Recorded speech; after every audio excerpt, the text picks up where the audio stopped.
Fala pessoal, tudo bem? Sejam muito bem-vindos e bem-vindas ao último dia do Open Innovation Week ao Cubo, uma semana que a gente trouxe muito pitch de startup curada do Cubo, de vários segmentos. Teve também muito conteúdo de Open Innovation e agora à tarde vai ter um momento especial de conexão startup grande empresa. E hoje, aqui no painel de hoje, a gente traz um tema extremamente importante, que é Open Innovation, inovação aberta, e o papel dos líderes nesse contexto, que acaba sendo um papel fundamental aqui. Para me apresentar, eu sou Renata Zanuto, eu sou co-head do Cubo e eu estou no ecossistema de startups há aproximadamente 10 anos. E o que é interessante é que ao longo desses últimos 10 anos, eu tive a experiência tanto pelo lado da corporação, né, no dia a dia da corporação, com relação à transformação digital, à transformação cultural, como também no dia a dia da startup propriamente dita. E ao longo desses últimos anos também, uma coisa que foi muito perceptível é que o ambiente de inovação, ele não é algo que é criado do dia para a noite, né? Ele não acontece de forma automática dentro das organizações. E que é papel fundamental da liderança ter a primeira e ser a primeira a romper as barreiras e implementar a inovação propriamente dita, dando o exemplo e também fazendo com que a corporação ela vire efetivamente uma empresa inovadora. E uma curiosidade é que hoje, né, tendo essa percepção do ecossistema de startup como um todo e de muitas empresas que estão fazendo esse processo de transformação digital, de transformação cultural, é nítido que aquela empresa que é a empresa mais inovadora, que mais consegue inovar, é aquela empresa que tem na liderança um alto potencial e um alto comprometimento com o tema propriamente dito. E para conversar aqui hoje sobre o assunto, eu tenho o prazer de receber duas grandes referências no tema que estão no dia a dia fazendo transformação digital e transformação cultural dentro das suas organizações e com esse olhar muito grande voltado à liderança propriamente dita, né? De que forma engajar e de que forma motivar o time, a organização inteira a estar em frente e estar fazendo a inovação aberta dentro da organização e fazendo com que a sua organização efetivamente seja uma empresa inovadora e que tenha um destaque no mercado.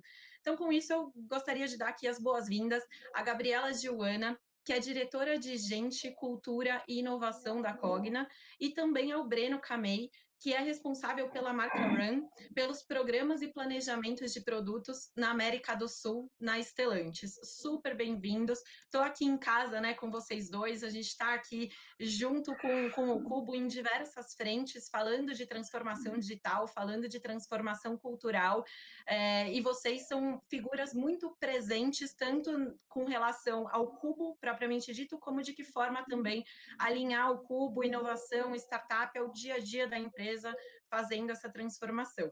Então, antes de entrar aqui no tema propriamente dito, queria pedir para vocês se apresentarem, falarem um pouquinho de vocês, falarem um pouquinho da empresa de vocês e depois a gente entra aqui nas perguntas, por favor. Sejam bem-vindos. Obrigada, Rê. Obrigada a todos aí pelo convite. Oi, pessoal.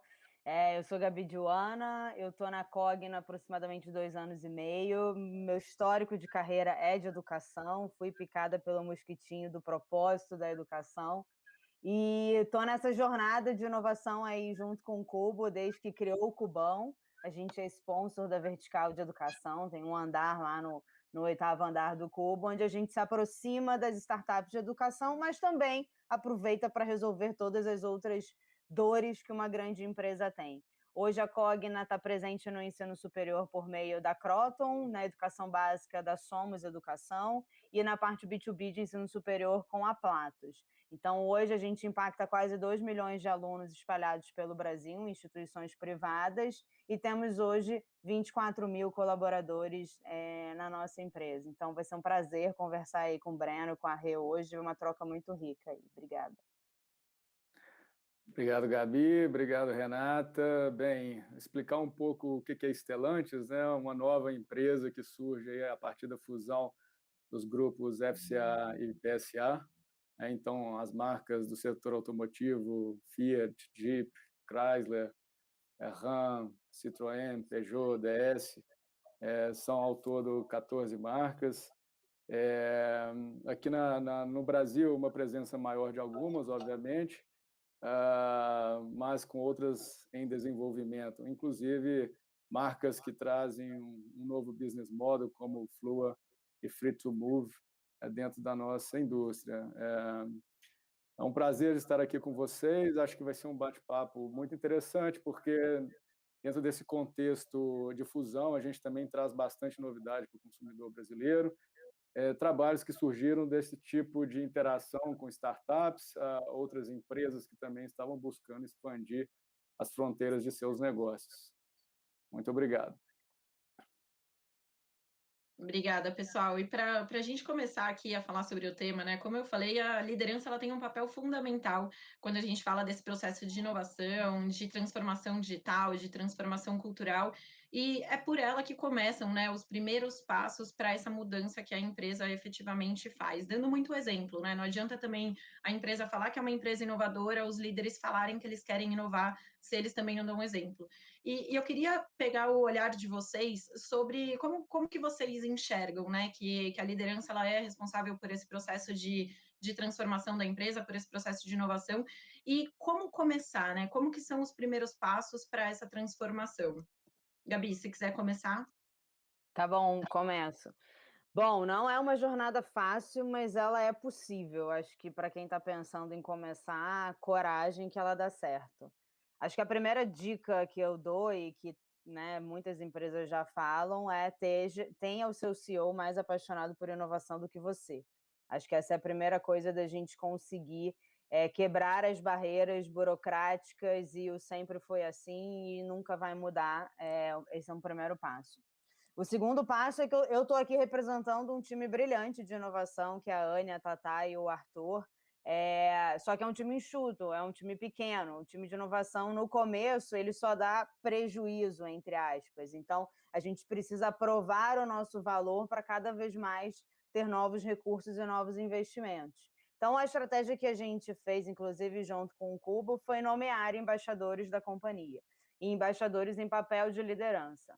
Hoje a gente tem 64 embaixadores, que é um representante por área da companhia, que faz com que as dores e as oportunidades de negócios cheguem ao ecossistema de inovação para que a gente consiga resolver o mais rápido possível essas hipóteses. E aí a gente foi criando outros papéis ao longo do processo, que foi o papel do ninja. O ninja da inovação hoje ele é quase que um embaixador. Ele é o cara que corta a grama, que corta a burocracia, que vai lá no jurídico, vai lá em suprimentos e consegue acelerar o processo junto com todas as startups. E a gente tem mais 36 ninjas espalhados pela companhia. Então, Rei, Breno, assim, a gente aprendeu demais de que o movimento de inovação por meio da liderança, ele é uma forma cultural, ele precisa estar dentro dos nossos valores. O valor de inovação é algo que, olhando para fora ou olhando para dentro, a gente precisa que essa liderança ou todos os colaboradores consigam, de alguma forma, resolver esses problemas. E eu até brinco, eu falo que a área de inovação ela tem início, meio e fim, né? Porque um dia a gente vai descentralizar o nosso grande sonho, fazendo que a companhia inteira pense inovação e se conecte com as startups. Então, os embaixadores, com certeza, são os grandes protagonistas dessas histórias. A gente faz premiação, faz reconhecimento de quem tem, de fato, maior relacionamento com as startups, quem são os grandes mentores desse negócio, e hoje está na veia de cada um deles. Todo mundo quer ser o embaixador de inovação dentro da empresa. Conta aí, Breno, como é que você fez? Então, não, muito importante isso que você colocou, né? Primeiro, esse alinhamento do time executivo sobre a necessidade de inovar e ter objetivos comuns para facilitar o dia a dia dos times que estão envolvidos nesse tipo de atividade, acho que ele é essencial. E, obviamente, lideranças que têm uma natureza do trabalho mais próxima disso têm que ajudar não só na criação de repertório, para esse mesmo time que talvez não tenha um alinhamento muito homogêneo, e para que depois, inclusive até no nível do nosso CEO, isso esteja muito presente no dia a dia. Então, se a gente pega um pouco da história nossa aqui, inclusive no Brasil, vou pegar o exemplo da Fiat, que foi sempre uma marca que trouxe inovações para o mercado, foi referência disso há muito tempo e continua sendo, mas existia um momento que toda a indústria ela estava sendo provocada porque o conceito de Open Innovation era algo novo, algo diferente, que requeria que a gente trabalhasse com outras empresas de outros setores, que trabalhasse com empresas menores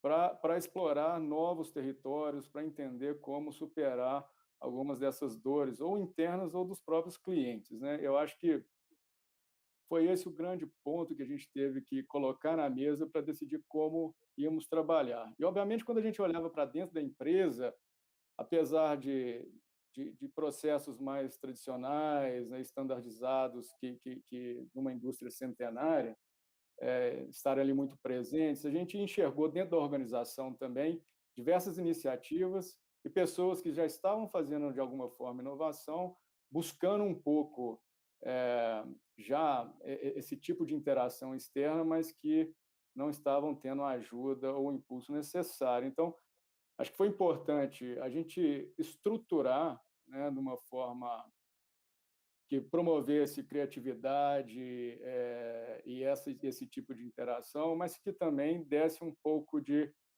processo, agilidade, com pessoas que já tinham esse tipo de experiência de fora da nossa indústria, inclusive. Então, a gente teve que ter uma junção, uma convergência de times multidisciplinares para que isso fosse potencializado inicialmente dentro da organização, né? E depois, obviamente, a gente, e aí o time executivo, trabalhar na viabilização, né, dessas iniciativas, porque, como a Gabi colocou, muitas vezes são projetos vistos como um custo, um investimento, sem necessariamente ter um retorno tangível da forma tradicional como a gente costumava operar, e depois garantir que fossem executados da forma como a gente previu, ou pelo menos que a execução ela acontecesse da forma, né, na velocidade necessária, mesmo que fossem necessárias algumas pivotações no meio do caminho.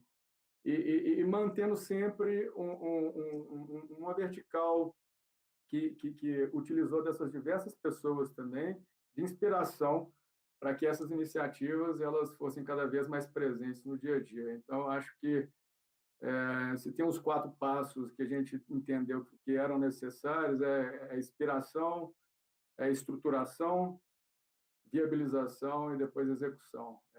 Acho que isso foi essencial, tem sido até aqui. Não, perfeito. E acho que um ponto que é importante, né, que vocês 2 tocaram, é que não é uma só pessoa fazendo inovação, em uma área específica, mas sim uma pessoa que dissemina na empresa como um todo e acaba virando mesmo uma cultura, a cultura da empresa, né, ter esse olhar de inovar, de inovação aberta, olhando tanto da empresa para dentro, então de que forma que eu consigo inovar da empresa para dentro, como também da empresa para fora e o que existe no mercado, de que forma que isso pode gerar valor aqui no longo prazo. Uma coisa que é interessante também quando a gente fala de principalmente inovação aberta, né, e você se relacionar com startups, é que é um investimento de longo prazo, né? Então, não necessariamente esse retorno do investimento ou o retorno ele vai vir num curto prazo ali tão óbvio para o atingimento das metas, e ele é uma construção, e quando a gente fala de inovar, a gente está construindo o futuro junto com as startups e existem muitos desafios, né, no meio do caminho, nessa trajetória. É uma construção que demanda muita maturidade também da empresa.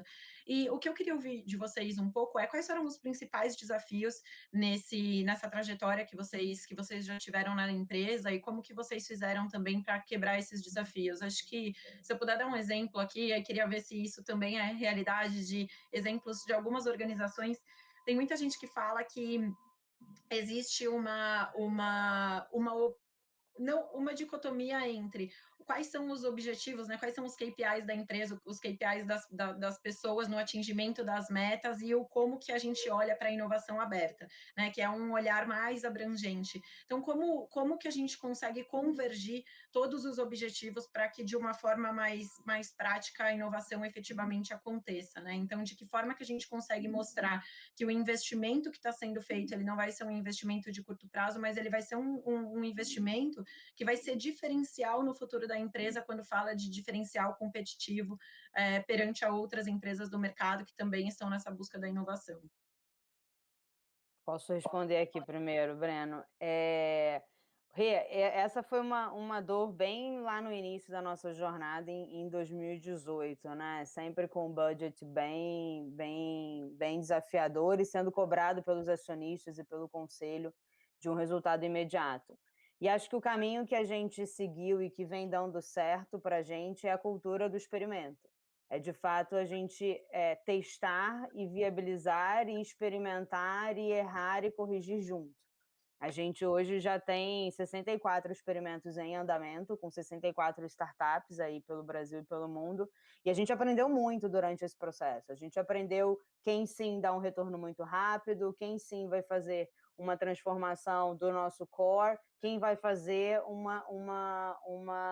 resultado de longo prazo. Então, os horizontes de inovação norteiam muito para que a gente gerencie essa expectativa, principalmente do conselho, nessa questão do imediatismo. Passado um ano e meio dessa maturidade, a gente sentiu a necessidade de medir, de fato, conversamos bastante com várias pessoas do mercado, o retorno do investimento desse experimento, porque, de fato, o investimento, ele é algo que a gente precisou ensinar. Eu estava lembrando agora, tanto passando um filme na cabeça, o workshop dos embaixadores, o que era uma startup, que piloto não é de graça, não adianta pedir o balanço dos últimos 10 anos. Então, assim, é algo que uma grande empresa está sempre acostumada. Então, quando a gente fez essa mudança, a gente sentiu uma necessidade de calcular o ROI. Qual que é o investimento? Seja ele tangível ou intangível. Então, recentemente, a gente criou uma calculadora de ROI, onde a gente consegue projetar o que vai ser esse ganho dessa parceria com o experimento, se ela virar um rollout, quanto que, de fato, né, isso chega para a gente. E foi muito positivo. A gente soltou isso no último reporte de inovação da Cogna, está dentro do relatório de sustentabilidade também. Acho que, como você falou, é um diferencial competitivo de que a gente prova, e como sendo uma companhia de capital aberto, de que o que a gente investe ele vai ter um retorno em determinado tempo. Mas acho que o maior aprendizado desse investimento é, de fato, as lições aprendidas. É o que a gente precisa melhorar, seja no nosso processo interno, seja no relacionamento com o cliente ou a partir das negociações que a gente vai começar a fazer. No nosso caso, eu acho que os desafios começam, na verdade, quando a gente olha a nossa complexidade. Então, é uma empresa que está atuando em todas as regiões do mundo, com áreas técnicas como manufatura, engenharia, qualidade, que vão até áreas mais comerciais, todas elas buscando e querendo inovar, cada uma dentro do seu perímetro, com projetos globais de inovação, mas com especificidades regionais, né? Então, acho que a primeira coisa que a gente conseguiu foi separar um pouco os perímetros. Então, existem projetos globais, obviamente maiores e que exigem funding mais robusto, e outros que são regionais, que atendem melhor a necessidade da nossa operação aqui ou dos nossos consumidores, e com os quais a gente deveria atuar. Depois a gente fez um filtro ainda, lendo tendências, seja de indústria, seja de consumidor, e quais seriam as verticais onde a gente deveria focar os esforços. Porque, de novo, é uma empresa grande, um grupo grande, que dentro dessa complexidade toda, fica difícil você gerenciar bem os seus recursos e destinar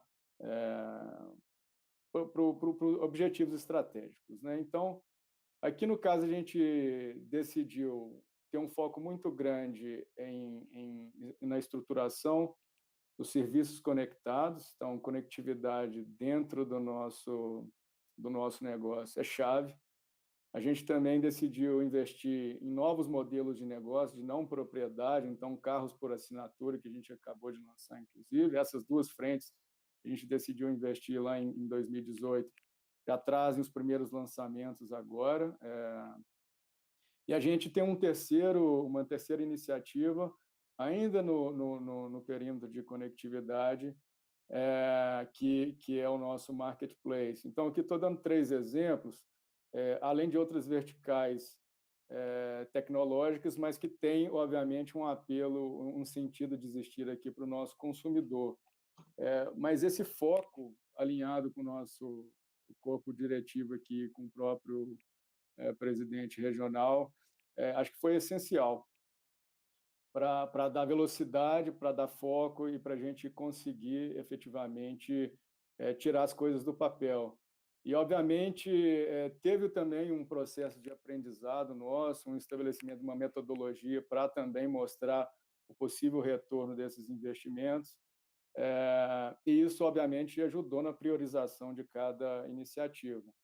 Então, essa fusão de um mundo de startup mais digital com o mundo das grandes corporações, eu acho que para a gente, apesar de levar um tempo para gerar um aprendizado e a gente conseguir estabelecer uma metodologia para seguir com os projetos, acho que agora já começa a gerar os resultados. Então, espero que isso aumente cada vez mais. E eu queria destacar aqui a importância de projetos como o Cubo, né, que nos auxiliam nessa caminhada, porque a partir do zero, para uma interação com startups, que inicialmente têm diversos setores, crescem a cada dia em número, com diferentes maturidades de negócio. Isso, para a gente gerenciar como corporação, é extremamente difícil.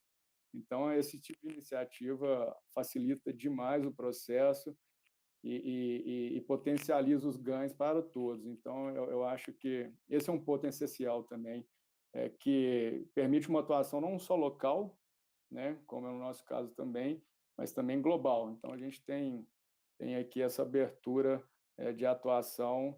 A gente canaliza o que vem de demanda de fora também, mas junto ao Cubo a gente consegue endereçar potenciais oportunidades.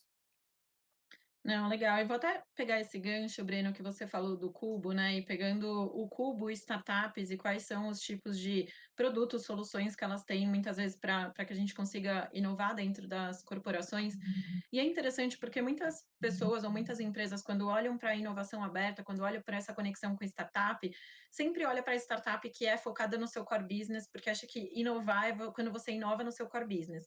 E o que a gente fala muito lá no Cubo é quando você está olhando para startups, não olhe só para o seu core business, né, para a inovação, mas olhe na empresa como um todo, porque hoje, se você pega todas as áreas funcionais da empresa, você consegue inovar dentro de todas as áreas funcionais. Você consegue inovar dentro de RH, você consegue inovar dentro de vendas, do jurídico, enfim, de todas as áreas. E hoje existem, por exemplo, startups no Cubo, que vocês que estão nos assistindo aqui também acompanharam os pitches, que tem produtos e soluções para todas essas formas. E quando a gente está falando de inovar, a gente fala de inovar em processos, a gente fala de inovar no produto, a gente fala de inovar em metodologias dentro da corporação, no preço, enfim, uma série, infinidade de segmentos. E essa inovação, ela também acontece quando o time, aí pegando o gancho, né, da liderança, que é muito o nosso tema aqui, porque quando essa liderança, ela dá também essa autonomia para o time de fazer experimentação, né? E como vocês colocaram, de fazer experimentação, fazer adaptação, entender o que faz sentido para aquela empresa, o que faz sentido, onde faz sentido eu inovar, que é o tal do risco calculado, né? Que a gente fala que você tem um risco, que é o risco de você fazer um projeto diferente, e quando a gente fala de inovar, a gente está falando que é fazer algo diferente que ninguém nunca fez, então não existe um manual de passo 1, passo 2, passo 3, não, você está criando algo e você está fazendo um projeto que ninguém nunca fez dentro da empresa, então você está suscetível ao erro, mas é um risco calculado. Isso vem muito do papel da liderança de incentivar também o seu time, de incentivar a organização a também criar esse tipo de projeto sem ter medo de errar e sem ter medo de adaptar dentro ali do processo. E é super importante, como o Breno, você colocou, de ter um foco, né? Qual que é o foco da empresa no papel de inovação, qual que é o foco e de que forma que eu vou me adaptar, que é um pouco do que a Gabi trouxe.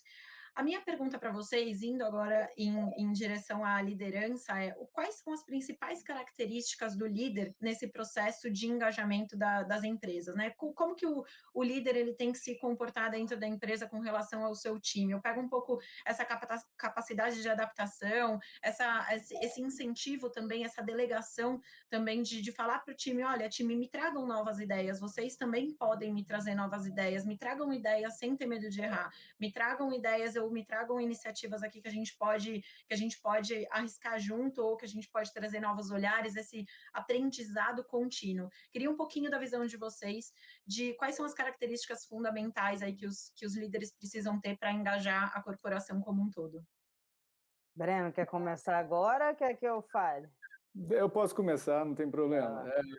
Eu acho que isso que você colocou de engajamento é essencial. Então, nós temos que manter um nível de energia, comprometimento muito elevado, realmente tirar as pessoas da zona de conforto constantemente, com desafios, né? E isso é importante, é um trabalho que demanda muita energia de todos nós, né, na liderança, mas ele é muito compensador. Obviamente, e aqui dando o exemplo do caso da Stellantis, né, é um esforço que passa também por uma mudança de mindset muito grande. A gente vem de uma indústria que leva 3 a 4 anos para desenvolver um produto novo, vem de uma cultura que é centrada no produto e não no cliente. Então, o time de conceituação, de marketing, de produto do qual eu faço parte, fazia esse processo todo sozinho, de forma muito mais secreta, depois fazia um handover para a engenharia, as áreas técnicas, que depois iam estudar como viabilizar esse conceito tecnicamente, retornar, e muita coisa se perdia nesse processo, né? E ele se torna mais moroso. E aí, quando a gente traz todo o time, seja o time técnico, seja o time comercial ou de marketing, para pensar o produto, escutando o cliente, todo mundo debatendo ali as soluções, desde o primeiro dia, o processo todo ele se torna muito mais produtivo, com muito mais engajamento de todos, né? Não é uma pessoa interna que tem que traduzir o desejo ou necessidade do cliente para outra área. O cliente está falando diretamente com as áreas técnicas também, e para juntos a gente trazer soluções. Então, essas quebras também de paradigma internos, mesmo que os processos tradicionais permaneçam, porque é essencial, ninguém quer produzir ou desenvolver veículos com menos nível de segurança, né, com menos confiabilidade, não. A gente evoluiu muito nos últimos anos nesse sentido e a gente quer manter. Agora, temos que procurar meios de fazer esses dois mundos conversarem, né? Então, isso é também muito importante, porque existem diferentes lideranças que vão defender pontos de vista diferentes.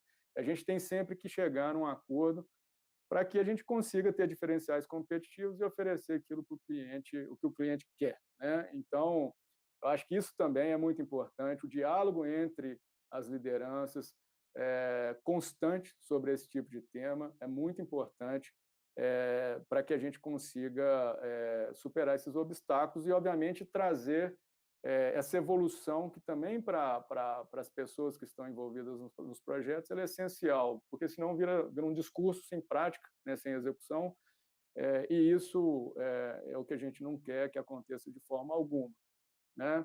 E dentro desse processo, a gente falou no início, né, de alinhamento, de repertório, é sempre importante trazer esses stakeholders que são essenciais no processo para o mesmo nível. Seja, a gente já faz várias missões, a gente faz convites também para que áreas técnicas que não necessariamente estejam envolvidas na maioria dos projetos participem também de interação dentro de ambientes como o Cubo, onde você tem uma gama muito diversificada de startups que podem, obviamente, ajudar em diversos pontos críticos ali no processo de desenvolvimento.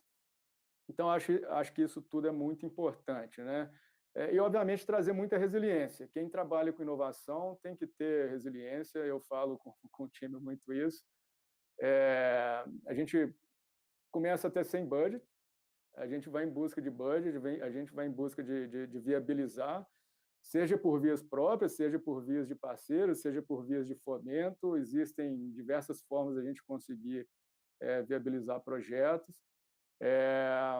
E o não é sempre a primeira resposta que a gente provavelmente vai receber, mas se a gente confia naquilo que a gente está desenvolvendo, tem um propósito, uma missão, acho que clara, para o time, né, está engajado ali buscando desenvolver inovações, eu acho que mantendo esse nível de resiliência, essa inspiração constante também dentro do nosso ambiente, a gente consegue superar e fazer com que o time supere esses obstáculos, e a cada passo dado à frente, eles se sentem mais empoderados e têm vontade de seguir ainda além.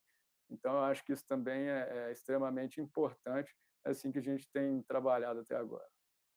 Gabi, antes só de você responder, que eu só queria fazer um comentário do que o Breno falou, que ele comentou dessa questão da resiliência, né? E de você não aceitar os nãos, e de, ok, o primeiro não, mas então, deixa eu tentar de outra forma. E a gente chama isso lá no Cubo, essas pessoas a gente chama de ninjas, né? Que são os ninjas dentro da empresa que fazem efetivamente o negócio acontecer. E as startups do Cubo, elas nomeiam alguns ninjas que foram aquelas pessoas que foram as pessoas chaves para conseguir fechar o negócio, né? As pessoas dentro da empresa.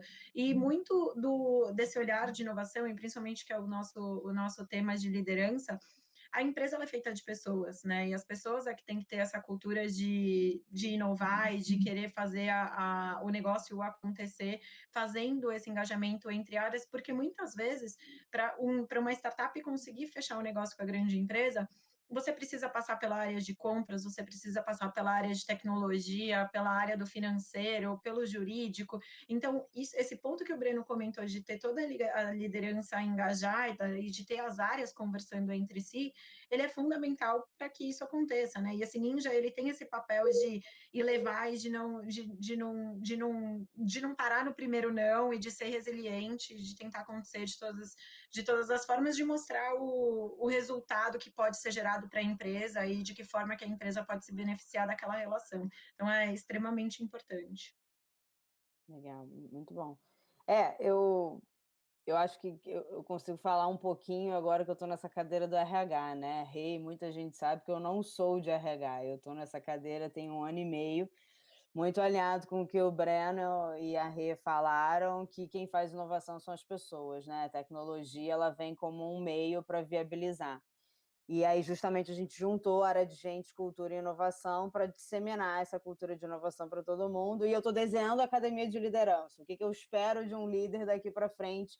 E com o Cubo, com todos esses anos de inovação, foi muito mais fácil, mais difícil de implementar. Eu anotei alguns bullets aqui, que é o do que a gente espera de uma liderança inovadora, uma liderança com mindset mais digital. Acho que Breno falou bastante, mas assim, questiona, pergunta o porquê, vai se aprofundar no problema, se apaixona menos pela solução, busca qual que é esse problema, porque tem um monte de gente aí, sejam as startups, sejam pessoas, talentos, que vão desenhar soluções para esse ponto. Eu falo muito para o time, né? Esteja inconformado todos os dias, não tolere que você precisa apertar 20 botões e com um time de 20 pessoas, sendo que você pode botar uma rotina para que isso aconteça periodicamente de forma online. Não acho que isso é um medo de você perder seu trabalho. Não, sua inteligência vai ser utilizada para outras coisas. O Breno já falou bastante aí, que é o cliente no centro, né? É por ele que a gente existe, é por isso que a gente trabalha, é por isso que a gente está aqui para isso. E o que a gente falou de experimento, cara, pensa grande, mas faz pequeno. Preciso de um líder que tenha muito mais coragem de conseguir desenhar algo pequeno, ou do que a gente que foi formado numa academia muito mais tradicional, que já desenha um mundo completamente pronto, lindo, automatizado, sendo que hoje em dia, cara, o que você está desenhando hoje, amanhã já tem 50 fazendo igual. Então, faz pequeno e vai construindo a partir dos aprendizados que tem hoje. Acho que se eu pudesse dar, e acaba que eu mentoro muito algumas pessoas da liderança em si, entra muito na ousadia, cara. Vai, se joga, acredita e vai até o fim. E tudo bem se der errado, tá tudo bem, faz parte do processo da gente errar, mas a gente vai fazer diferente e vai melhorar para a próxima. Acho que seria um pouco dessa dica que eu daria para esse futuro da liderança que está vindo aí, né? Todos nós aprendendo bastante coisa. Não, muito Eu só bom, Gabi. queria, Claro, fica à desculpa, vontade. não, eu queria só pegar o gancho nesse último ponto. Inclusive, para os atuais líderes também, essa cultura de tolerância ao erro ela é essencial, porque tradicionalmente ela não faz parte, muito pelo contrário, né? Então, obviamente, você vai buscar os erros no momento correto, né? Então, você pode errar em fases iniciais e tem que explorar mesmo. Depois que você faz comprometimentos mais pesados em investimento, isso, obviamente, compromete o negócio. Mas a tolerância ao erro ela é essencial e isso tem que ser promovido também diariamente, porque em muitos meios tradicionais, pessoas têm até receio de perguntar por que não, né? Aquilo que a gente falou também, e de querer desafiar um pouco o sistema, mesmo que seja em teoria. Então, essa cultura ela precisa também permear toda a organização para que a gente consiga efetivamente implementar algo diferente dentro do nosso ambiente. E nós, como líderes, somos essenciais nesse processo. Sem dúvida. E a Gabi falou, né, começa pequeno, você não precisa criar um projeto mirabolante, enorme, o que é preciso é começar, né? Então, acho que uma outra coisa que a gente fala bastante no Cubo vale muito mais a execução do que a ideia. Então, vale muito mais a execução do time do que efetivamente aquele PPT lindo, maravilhoso que está sendo montado, que é muito tradicional em muitas corporações de ficar muito no PPT e criar aquele PPT de um plano, um planejamento todo estruturado de longo prazo, de 5, 10 anos, e aí, efetivamente, cadê a execução, né? Funcionou, não funcionou? Então, primeiro o PPT precisa estar perfeito para depois implementar. E no final do dia a gente percebe que não, você precisa se apaixonar pelo problema. É muito o que a Gabi trouxe, né? Se apaixonou pelo problema, qual que é a ideia que eu tenho para resolver aquele problema? Criei 3 slides ali, simplesmente de que forma resolver, parte para a prática, né? Começa, porque quando você começa a tirar do papel e começa a conversar com as pessoas e conversar com os públicos, é aí que você vai ter o feedback para conseguir ir moldando e adaptando e fazendo aquele projeto realmente sair e ter o resultado que você precisa. Porque acho que se tem um outro lado também, uma cultura que está sendo transformada dentro das corporações, é de não compartilhar ideias, né, Gabi e Breno? Acho que e essa cultura, quando a gente fala da cultura de startup, ela está no compartilhamento de ideias, não só da empresa com o público final, ou com parceiros, ou também entre as áreas de negócio dentro da empresa. Então, é fundamental, quando você tem um projeto, compartilhe esse projeto com a outra área, compartilhe esse projeto com o seu cliente final, para já ter um feedback, começa implementando para ver onde que você tem que adaptar. E é papel da liderança fazer esse engajamento, né? E falar para o time, olha, você precisa conversar com outras áreas, você precisa conversar com outros times, você precisa conversar com o seu cliente para que a gente tenha realmente o resultado que a gente gostaria de ter. Uma outra pergunta, na verdade não pergunta, mas queria que vocês compartilhassem um pouco, vocês já estão nesse processo de transformação há algum tempo, né? A empresa, tanto Cogna como Stellantis, já está mais madura nesse processo de transformação.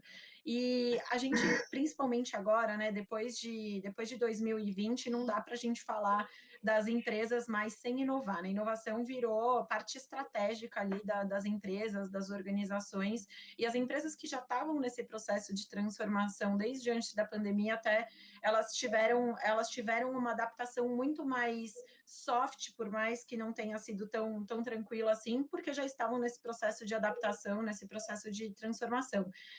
Queria ouvir um pouquinho de vocês. Quais foram os principais aprendizados que vocês tiveram nesse período? Quais foram os principais aprendizados desse processo de transformação, tanto transformação cultural como transformação digital? Que dica que vocês dão aqui, tanto para quem está iniciando esse processo, como para quem já está nesse processo de transformação? Vai lá, Bran, vai contigo aí. Então, vamos lá. Eu acho que o que a gente tem vivido aí nos últimos meses, de um lado, mostrou que o que a gente tinha como desenvolvimento voltado para a inovação estava indo no caminho certo, né? Então, tudo que tem a ver com digitalização no lado comercial ou de oferta de soluções para o nosso consumidor,